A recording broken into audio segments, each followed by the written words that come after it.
सुबह के करीब 9 बजे के आसपास का समय था। मयूरी अपनी किराना की दुकान पर बैठी थी।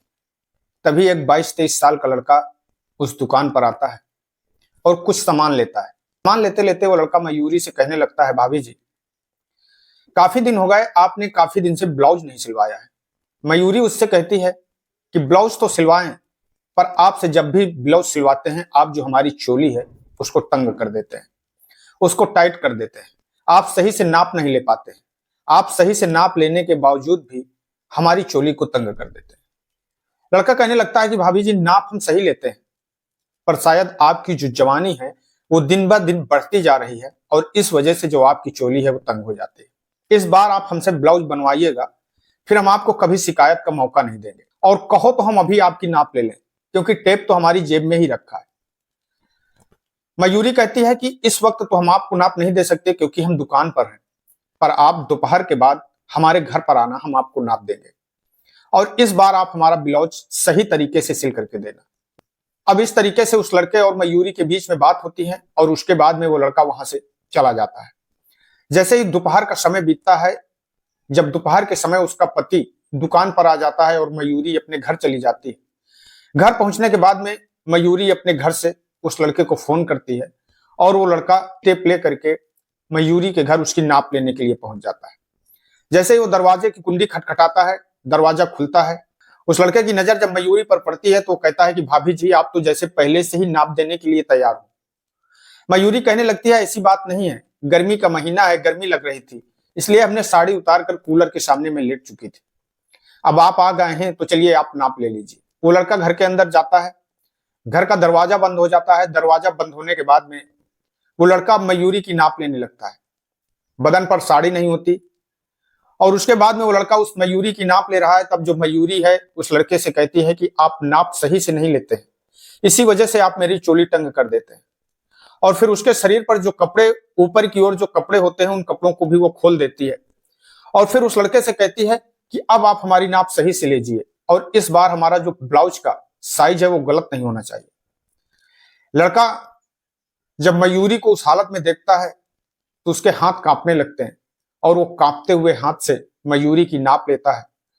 नाप लेने के बाद में मयूरी उस लड़के से पूछती है कि आखिरकार आपको कितने पैसे हमें देने हैं। कि भाभी, अब आपसे पैसे क्या लेने हैं, आपने तो वो चीज हमें दे दी है, वो चीज हमें दिखा दी है जो शायद पैसे देने के बाद भी लोगों को नसीब नहीं होती। मयूरी उस लड़के से कहती है कि क्या केवल आप देखने के लिए आए थे या फिर आप केवल देखते ही रहेंगे, कुछ करेंगे नहीं। जैसे ये बात वो लड़का सुनता है, वो 22-23 साल का नौजवान लड़का, वो अपने आप में कंट्रोल नहीं कर पाता है और फिर वो मयूरी को उसी समय अपनी बाहों में भर लेता है। मयूरी भी एक जंगली बिल्ली की तरह उस लड़के के ऊपर टूट पड़ती है और फिर वो उसे खींच करके अपने बेडरूम में ले जाती है। बेडरूम में ले जाकर के उस लड़के के साथ में तब तक संबंध बनाती है जब तक उसकी आत्मा तृप्त नहीं हो जाती। जिस समय वो उस लड़के के साथ में संबंध बना रही होती है, उसी समय उसका मोबाइल बार बार बज रहा होता है। मयूरी अपने मोबाइल को साइलेंट करने के बाद फिर से अपने काम पर लग जाती है और उसके बाद में जब दोनों अपने काम से फुर्सत पाते हैं, अब वो जो टेलर होता है, टेलर अपने घर चला जाता है। इधर मयूरी उस नंबर पर फोन मिलाती है और हम घर पर अकेले हैं, आप आ जाइए। अब वो दूसरा लड़का भी उस घर पर आ जाता है और फिर मयूरी उस लड़के के साथ में भी वही सब करती है जो थोड़ी देर पहले उस टेलर के साथ में कर रही थी। दोस्तों, आखिरकार मयूरी ऐसा क्यों करती थी? वो जो दूसरा लड़का था वो कौन है? ये सब कुछ जानेंगे इस कहानी में, मगर उससे पहले आप लोगों से एक छोटा सा रिक्वेस्ट है कि अगर आप लोगों को मेरी ये कहानी अच्छी लगे तो इसे एक लाइक शेयर कर कमेंट बॉक्स में अपनी राय हमें जरूर दें, जिससे कि मेरा हौसला बढ़ता रहे। दोस्तों, आज की ये कहानी कानपुर नगर की है। नगर में विद्यासागर के परिवार में 2 बड़े बेटे और उसके बाद में एक बेटी जिसका नाम अंजलि होता है। दोनों बेटों की शादी कर देते हैं विद्यासागर। उसके बाद में अपनी बेटी के लिए एक अच्छे लड़के की तलाश करने लगते हैं। एक दिन उन्हें एक लड़के के विषय में जानकारी मिलती है जिसका नाम होता है देवेश। जब उस लड़के के बारे में विद्यासागर पता करते हैं तो पता लगता है कि देवेश जो अच्छा काम करता है, अच्छे पैसे कमाता है। विद्यासागर ज्यादा उस लड़के के विषय में छानबीन नहीं करते और उसके बाद में अपनी बेटी मयूरी की शादी देवेश के साथ कर देते हैं। मयूरी की शादी होती है, देवेश के घर दुल्हन बन करके जाती है। कुछ दिन तो सब कुछ ठीक ठाक चल रहा होता है। दिन में ही मयूरी को इस बात का पता लग जाती है कि उसके घर पर उसके सास के अलावा किसी और की नहीं चलती है। मयूरी के ऊपर 8 दिन में ही पूरे घर की जिम्मेदारियां दे दी जाती हैं, पूरे काम की जिम्मेदारियां दे दी जाती हैं। इसके बावजूद भी मयूरी अपने घर को बड़े ही अच्छी तरीके से संभालती है। पर जैसे ही कुछ दिन का समय बीतता है तो मयूरी को पता लगता है कि उसका जो पति देवेश है वो कुछ पैसे नहीं कमाता है, कोई काम धंधा नहीं करता है। फिर भी वो सोचती है कि ठीक है, शायद उसके नसीब में जो था उसके मिल गया है। पर हद तो तब हो जाती है जब देवेश शराब पीने लगता है और आए दिन वो शराब पी करके घर आने लगता है। एक दिन मयूरी अपने सास के सामने ही देवेश से इस बात को लेकर के झगड़ा करने लगती है। तब जो मयूरी की सास होती है वो मयूरी के ऊपर ही उल्टा चढ़ जाती है और उससे कहती है कि क्या तुम्हारे बाप की पीता है, क्या उसके पीने के लिए आपके तुम्हारे बाप पैसे देते हैं। अब जैसे ही देवेश अपनी मां का सपोर्ट पाता है तो उसके हाव भाव और ज्यादा बढ़ जाते हैं और अब वो मयूरी के साथ मारपीट करने लगता है। एक दिन मयूरी अपने भाई के साथ अपने मैके चली जाती है और फिर वो वहां से लौट कर आती ही नहीं है। वो सारी बात अपने पिताजी को बताती है तो उसके पिताजी भी अपनी बेटी मयूरी का साथ देने के लिए तैयार हो जाते हैं। उसके बाद में वो कोर्ट जाते हैं, कोर्ट में तलाक की अर्जी दाखिल करते हैं और फिर दोनों का तलाक हो जाता है। तलाक होने के बाद में मयूरी अपने पिता के घर में रहने लगती है। पर दोस्तों, कहते हैं कि जवान बेटी को लोग अपने घर पर कब तक बिठा के रख सकते हैं। अब पिता को इस बात की चिंता सताने लगती है और पिता अपनी बेटी की दूसरी शादी करने के लिए एक लड़के की तलाश करने लगते हैं। पर कहते हैं कि तलाकशुदा लड़की के लिए इतना आसान नहीं होता उसकी दूसरी शादी कर देना। तभी जब विद्यासागर अपनी बेटी की शादी के लिए एक दूसरे लड़के की तलाश कर रहे थे, तभी उनकी जानकारी में एक लड़का आता है जिसका नाम राकेश होता है। राकेश की पहले शादी हो चुकी होती है, उसको एक 8 साल की बेटी होती है। पर कुछ दिन के बाद जो राकेश की पत्नी है उसकी मृत्यु हो जाती है। अब उसकी भी अभी शादी नहीं हुई थी। विद्यासागर अपनी बेटी मयूरी की शादी राकेश के साथ में कर देते हैं। अब वो राकेश के घर जाती है। सब कुछ दिन बहुत ठीक ठाक तरीके से चल रहा होता है। राकेश की जो बेटी होती है उसको भी मयूरी बहुत प्यार देती है, उससे अपने माँ जैसा प्यार देती है और मयूरी का प्यार पा करके वो लड़की भी मयूरी को अब केवल माँ नाम से ही संबोधित करती है। पर दोस्तों, कहते हैं कि जीवन में प्यार ही सब कुछ नहीं होता, कुछ जरूरतें भी होती हैं जो शायद पूरी न हो तो लोग किसी गलत राह पर भटक जाते हैं। राकेश के परिवार में उनका एक छोटा भाई होता है रमेश और उसकी पत्नी भी होती है। अब वो लोग, जब राकेश दूसरी शादी मयूरी के साथ कर लेता है तो वो उन लोगों को उसके छोटे भाई और उसकी पत्नी को राकेश से ईर्ष्या होने लगती है। उन्हें चिढ़ होती है क्योंकि उन लोगों ने शायद ये अनुमान लगाया था कि एक दिन राकेश अपनी बेटी की शादी कर देगा, वो अपनी ससुराल चली जाएगी और फिर उसकी जितनी भी दौलत है, जितनी संपत्ति है, वो सब कुछ उनको मिल जाएगा। पर ऐसा नहीं होता है। इस बात को लेकर के अब वो लोग राकेश से और राकेश की पत्नी मयूरी से आए दिन बात पर छोटी छोटी बातों पर झगड़ा करने लगते हैं। कभी कभी झगड़ा इतना ज्यादा बढ़ जाता है कि वो लोग राकेश और मयूरी को जान से मारने की धमकी भी दे देते हैं। इसी तरीके सब कुछ चल रहा होता है। पर जैसे ही 2 से 3 साल का समय बीतता है मयूरी की शादी को, अब जो राकेश है, राकेश दिन भर अपने काम पर बिजी रहता है, अपनी दुकान में बिजी रहता है। दुकान के अलावा खेती बाड़ी का काम भी देखता है और जब वो खेतों में काम करने के लिए चला जाता है तब मयूरी उस दुकान पर बैठा करती है और जब वो घर पर होता है तब वो दुकान पर बैठा करता है। मयूरी एक दिन जब सुबह दुकान पर बैठी थी 9 बजे के आसपास, तभी एक लड़का दिवेश होता है। दरअसल दिवेश जो होता है वो एक टेलर की दुकान पर रहा करता है, कपड़े सीने का काम किया करता है, लेडीज टेलर। उसी समय वो मयूरी की दुकान पर पहुंच जाता है। मयूरी अक्सर उसके यहां से कपड़े सिलाया करती थी, पर अचानक से कुछ दिन के बाद वो उसकी दुकान से कपड़े सिलवाना बंद कर देती है। देवेश जब मयूरी के पास में पहुंचता है और कुछ सामान लेता है, उसके बाद में कहता है कि भाभी, आपने काफी दिन से हमसे कपड़े नहीं सिलवाए। मयूरी कहती है कि ठीक है, आप हमारा जो कपड़ा है, ब्लाउज है, उसका साइज टाइट कर देते हैं, उसकी नाप आप सही नहीं रखते हैं, इसलिए अगर आप सही से हमारे कपड़े सिलेंगे तो फिर हम आपसे कपड़े सिलवाने के लिए तैयार। वो लड़का देवेश भी अब मयूरी से कहता है कि ठीक है भाभी, हम इस बार आपकी सही से नाप लेंगे।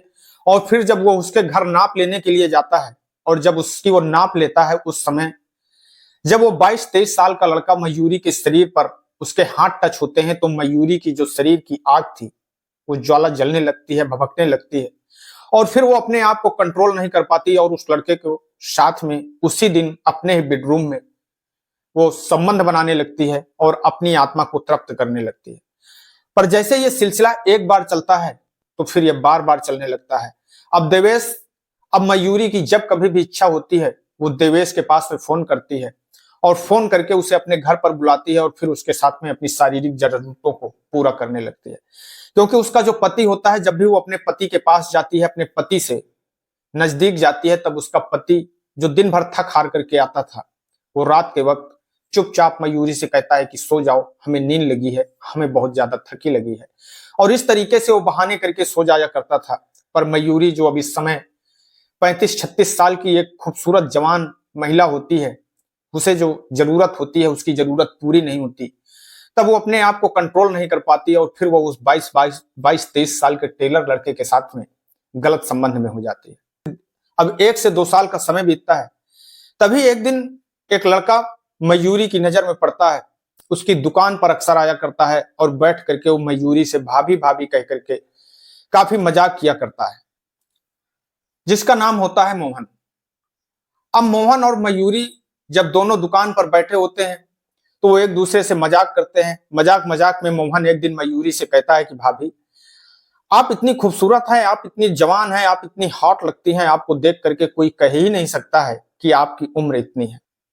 मयूरी जैसे ये चाह ही रही थी और जब उसकी इस तरीके की बातों को सुनती है तो अच्छी लगने लगती है। अब वो एक दिन मोहन को भी अपने घर बुलाती है और फिर मोहन के साथ में वो सब कुछ करती है जो वो उस टेलर के साथ करती थी। इस तरीके से अब उसका मोहन का और उसका रिश्ता चलने लगता है।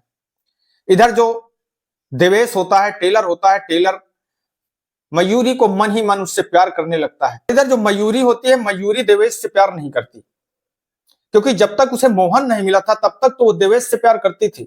पर जब उसकी मुलाकात मोहन से हो जाती है तो उसकी देवेश से दूरियां बढ़ने लगती है। क्योंकि दोस्तों अक्सर कहते हैं कि जब किसी व्यक्ति को कोई नया व्यक्ति मिल जाता है तो वो उसे इतना अच्छा लगने लगता है कि जो उसका पुराना साथी होता है, पुराना व्यक्ति होता है, उसको उसमें तमाम सारी कमियां नजर आने लगती हैं। और यही बात मयूरी के साथ भी होती है। मयूरी उस लड़के के साथ, मोहन के साथ अब ज्यादा घुल मिल जाती है। अब वो देवेश से कटने लगती है, मोहन से प्यार करने लगती है। और एक दिन वो मोहन से कहती है कि चलिए हम लोग कहीं भाग चलते हैं, हम लोग भाग करके शादी कर लेते हैं। मोहन कहता है कि नहीं, हम आपके साथ में भाग नहीं सकते, हम आपसे शादी नहीं कर सकते हैं। वो अंजलि को एक न एक दिन टालता रहता था, क्योंकि मोहन अंजलि का केवल यूज कर रहा था, वो उसके साथ में शादी नहीं करना चाहता था। अंजलि जो अभी अपने आप को 16 साल की, 18 साल की लड़की समझती थी, पर मोहन जानता था कि अंजलि की उम्र 35 से 36 वर्ष है। एक दिन राकेश अपनी बेटी को लेकर के अपनी ससुराल चले जाते हैं और जैसे ही वो लोग दूसरे दिन वापस आते हैं, देखते हैं कि दुकान बंद है। उस समय जबकि मयूरी को दुकान पर होना चाहिए था, मयूरी घर पर थी। वो लोग घर पर पहुंचते हैं, देखते हैं कि घर का जो मेन दरवाजा है वो खुला है। बेडरूम की तरफ देखते हैं, बेडरूम का दरवाजा बाहर से बंद होता है। दरवाजा खोलते हैं, दरवाजा खोल करके जैसे ही अंदर उनकी नजर पड़ती है, उनकी चीख निकल जाती है, क्योंकि उस समय जो मयूरी की डेड बॉडी लहूलुहान हालत में बेड के नीचे पड़ी होती है। तुरंत वो लोग पुलिस को फोन करते हैं, मौके पर पुलिस पहुंचती है, क्राइम ब्रांच भी मौके पर पहुंच जाती है। पुलिस की सारी टीमें मौके पर एकत्रित हो जाती हैं। बहुत छानबीन की जाती है, जानने की कोशिश की जाती है कि आखिरकार कत्ल किसने किया है, पर पुलिस के हाथ में अभी तक कोई सबूत नहीं लगते। तभी अब पुलिस मयूरी के पति राकेश और उनकी बेटी से पूछताछ करने लगती है।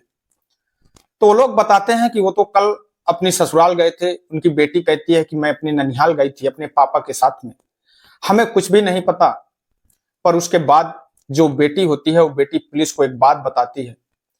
वो कहती है कि शायद मेरे मम्मी की जो हत्या है वो मेरे चाचा और चाची ने की है, क्योंकि अक्सर मेरे चाचा और चाची मेरी मम्मी और पापा के साथ में लड़ाई झगड़ा करते हैं और कई बार उन लोगों ने मेरी माँ को जान से मारने की धमकी भी दी है। और उन्होंने कई बार ये बात कही है कि तुम्हारे खानदान में कोई दिया जलाने वाला नहीं बचेगा। लड़की की बात को सुनकर के तुरंत राकेश के भाई रमेश और उनकी पत्नी को गिरफ्तार करती है। गिरफ्तार करके थाने ले जाकर के जब उन लोगों से सख्ती से पूछताछ करती है, तब वो लोग भी कहते हैं कि साहब, हमने मयूरी का कत्ल नहीं किया है। अब जब पुलिस गांव के लोगों से जानकारी करने की कोशिश करती है, तो गांव से लोगों को पुलिस को ये जानकारी मिलती है कि जो मयूरी है उसका चाल चलन ठीक नहीं था। पर किसके साथ में उसके नाजायज संबंध थे ये बात कहने के लिए कोई तैयार नहीं होता है। पुलिस इतना परेशान होने के बाद भी जब इस केस को सॉल्व करने के लिए पुलिस के हाथ में कोई सबूत नहीं लगते, तब पुलिस लास्ट में मयूरी का मोबाइल खंगालना चालू करती है। और जब मयूरी की कॉल डिटेल चेक करती है तो मयूरी की कॉल डिटेल से पता लगता है कि मयूरी अक्सर 2 नंबरों पर बात करती थी सबसे ज्यादा। अब पुलिस उन 2 नंबरों की जांच करती है कि वो नंबर किसके हैं। तो एक नंबर उस देवेश का होता है और दूसरा नंबर मोहन का होता है। पुलिस मोहन और देवेश दोनों को उनके घर से उठाती है और उठाने के बाद में पुलिस मोहन से पूछताछ करती है। मोहन कहता है कि साहब, मेरी बात अंजलि से होती थी, मेरे रिश्ते उसके साथ में थे, पर हमने उसका कत्ल नहीं किया है। साहब, मैं आपसे हाथ जोड़ करके बार बार यह चीज कहता हूं कि साहब, मैंने मयूरी का कत्ल नहीं किया। अब पुलिस देवेश को गिरफ्तार करती है और देवेश से जब सख्ती से पूछताछ करती है, जब पुलिस देवेश से सख्ती से पूछताछ करती है, देवेश अपना जुल्म कबूल कर देता है और वो कहता है कि साहब, मैंने ही मयूरी का कत्ल किया है। पुलिस उससे पूछती है कि आखिरकार आप जब मयूरी से प्यार करते थे, जब तुम दोनों के बीच में इस तरीके का रिश्ता था, तो फिर आपने मयूरी का कत्ल क्यों किया? देवेश जो पुलिस को बात बताता है, उसे सुन करके पुलिस को सारी सच्चाई समझ में आ जाती है। दरअसल दोस्तों, देवेश बताता है कि मयूरी से वो प्यार करने लगा था और वो मयूरी से कहता था कि वो उससे शादी करना चाहता है, पर मयूरी उससे शादी करने के लिए तैयार नहीं थी, क्योंकि शायद उसकी जिंदगी में कोई दूसरा आ गया था। एक दिन वो मयूरी के घर पर पहुंचता है और मयूरी के साथ में संबंध बना रहा था। उस समय जो मयूरी का फोन है बार बार आ रहा था, क्योंकि जब जब देवेश उसके घर में मयूरी के साथ में संबंध बनाने के लिए जाता था, तब तब उसका फोन लगातार बजता रहता था और मयूरी कभी भी देवेश के सामने उस फोन को रिसीव नहीं करती थी, बल्कि साइलेंट कर देती थी। उस दिन जब वो मयूरी के साथ में संबंध बना रहा होता है, उस समय भी उसका जो फोन है वो बार बार बज रहा था। मयूरी फोन को साइलेंट कर देती है, पर देवेश बार बार मयूरी से कहता है कि आखिरकार किसका फोन है, आप रिसीव कर लीजिए, उसको बता दीजिए। बार बार देवेश के कहने पर मयूरी उस फोन को रिसीव कर लेती है और रिसीव करती है तो बस केवल इतनी बात करती है कि हाँ, सही है, हम ठीक हैं। इस तरीके से जब बात करती है तो देवेश को कहीं ना कहीं मयूरी के ऊपर शक होने लगता है। अब देवेश उस नंबर पर दोबारा फोन लगाता है और फोन लगा करके जब बात करता है तो वो नंबर एक लड़के का होता है जिसका नाम होता है मोहन। और जैसे ये बात देवेश को पता लगती है, देवेश को गुस्सा आ जाती है और वो मयूरी के साथ में मारपीट करने लगता है। उसको इतना ज्यादा मार देता है कि मयूरी बेहोश हो जाती है और तब भी उसका गुस्सा शांत नहीं होता। और उसके बाद में वो किचन में जाता है, किचन से चाकू लेकर के आता है और मयूरी की गर्दन को रेत देता है। मयूरी के शरीर से जब ब्लड बहने लगता है, उसकी मौत हो जाती है। उसके बाद में वो वहीं पर बाथरूम में सारी साफ सफाई करता है और बेडरूम के दरवाजे को बाहर से बंद करके सीधे वहां से निकल जाता है। और जब यह सारी बात वो पुलिस को बताता है, पुलिस उसको गिरफ्तार करती है और गिरफ्तार करने के बाद में जेल भेज देती है। दोस्तों, इस घटनाक्रम को सुनाने का उद्देश्य किसी को ठेस पहुंचाना नहीं है, किसी को दुख पहुंचाना नहीं है, बल्कि आप लोगों को सजग करना है, सतर्क करना है। किस तरीके एक महिला जो अवैध संबंधों में इस तरीके से पागल हो जाती है, जिसकी वजह से उसे अपनी जिंदगी से हाथ भी धोना पड़ता है। दोस्तों, कहते हैं कि ये जो रास्ता होता है, ये रास्ता हर समय दलदल की ओर जाता है। आप कितनी भी होशियारी के साथ में किसी के साथ गलत काम करें, किसी को धोखा दें, पर एक न एक दिन वो सारी सच्चाई लोगों के सामने आ ही जाती है और इसके जो परिणाम होते हैं वो बड़े खतरनाक होते हैं। इसलिए आप लोगों से ये निवेदन है कि कभी भी इस तरीके का काम करने से पहले 10 बार जरूर सोचें। मैं आपका दोस्त सागर पटेल इन्हीं शब्दों के साथ में आपसे विदा लेते हैं। कल फिर मिलेंगे किसी एक नई कहानी के साथ में, किसी एक नई घटना के साथ में। तब तक के लिए नमस्कार, जय हिंद, जय भारत।